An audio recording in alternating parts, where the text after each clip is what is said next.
Hi, my name is Stella, and I'm 87 years old. I come from a family of 7 children, and I'm only one of 7 who went to college.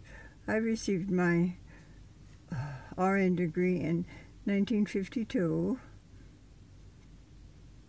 and enjoyed a pretty long career as a registered nurse.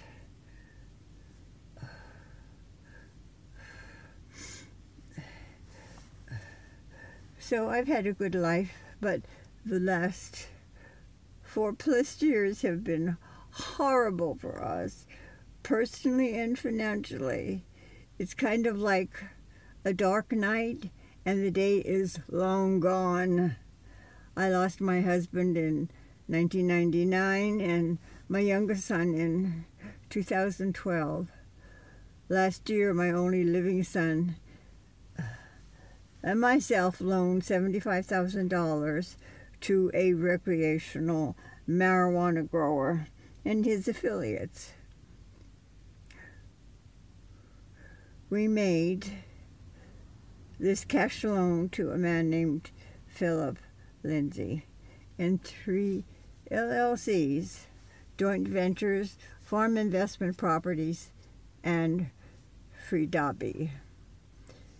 We legalized and notarized this contract and promissory note to Mr. Lindsay and Company. The loan was funded in July of last year and included a simple payment schedule which Mr. Lindsay and his associates have never kept. Payment is due on the 1st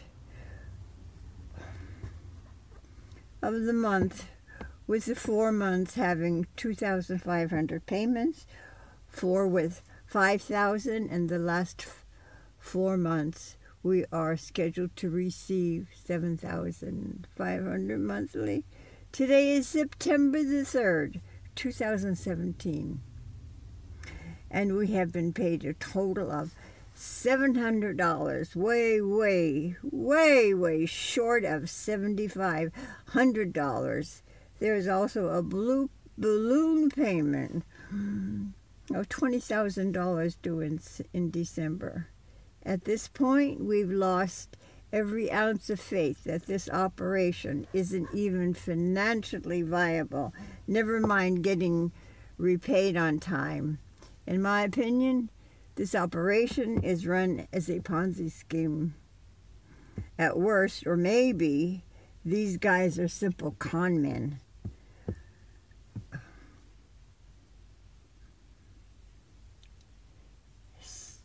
I cannot say what they are for sure, and I need help from the press or private sector to find out what is truly going on in this marijuana growing operation. These companies can't be truly anonymous, can they? We were told that the last year's harvest was 1,400 pounds, or almost $2 million. How and why these companies are unable to make relatively small payments after seeing a huge income in its first year is a big mystery. This man, Mr. Lindsay, does not know anything about business. When my son asked him about some everyday financial numbers, he couldn't answer them. Simple things like, what are your accounts receivable? How old are they? And he also said that $2 million sales is straitjacket delusional for 1,400, and it's more than obvious how unprofessionally money is being distributed. Here's why. Here's a perfect example. Mr. Lindsay bragged to my son last fall that he had taken his new girlfriend to Hawaii twice.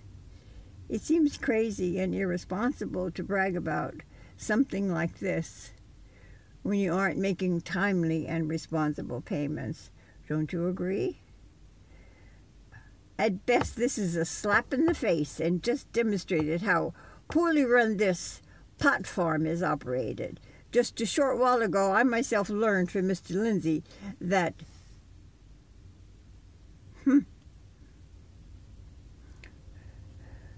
that the operation exercised an option on a 5-acre parcel next door to the 10-acre property he is currently renting. Can you believe that?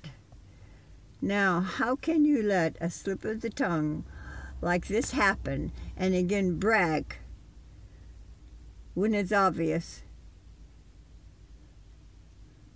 that the farm had to lay out lots of money to exercise this option? Why didn't he do the honest and responsible thing and honor and pay off aged older loans? All of this leads us to believe that these guys are nothing but con men.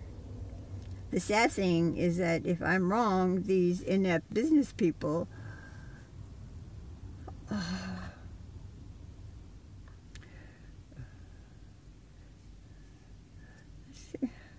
these inept business people are eventually going to leave a huge negative mark on this new and high-growth industry, one that just got started in the state of Oregon a short time ago. Both of us have been so hurt by this series of events that we are now homeless, our credit profiles ruined. We had to move from our rental after being unable to pay on time and were forced to move out. What I want to know is why a property management company can get their money by following the letter of the law in 72 hours and we can't. I am not in good health, but we have been camping in the wilderness for 6 weeks now in the hopes that we can recover from this financial disaster. Oh my. The only thing required to get us out of the hole is for Mr. Lindsay and company to pay us what he owes us on time, that is. If anyone out there can help us in the press or in the private sector to find out more about these people and these companies and their financial situation, please let whatever TV station you see this on to let us know. We will leave our contact information with them. My son is leaving comments unrestricted on YouTube this holiday weekend before we go to the press next week. If you know anything about this Mr. Lindsay or the LLCs I talked about, please comment immediately. Our financial situation is right at the breaking point, and we are very close, maybe a week of reaching what my son calls a financial point of no return. I can't even imagine that. I really hope he's just exaggerating, but I really am tired of going to pawn shops. My son says he is going to leave his Bitcoin address here, so if you could pitch in a few bucks to help us get by until we collect from this SOB, that would help us out. I think he meant Bitcoins, right?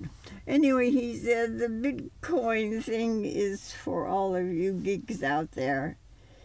And what the heck is a fire sale anyway? Thank you so much for listening to my story.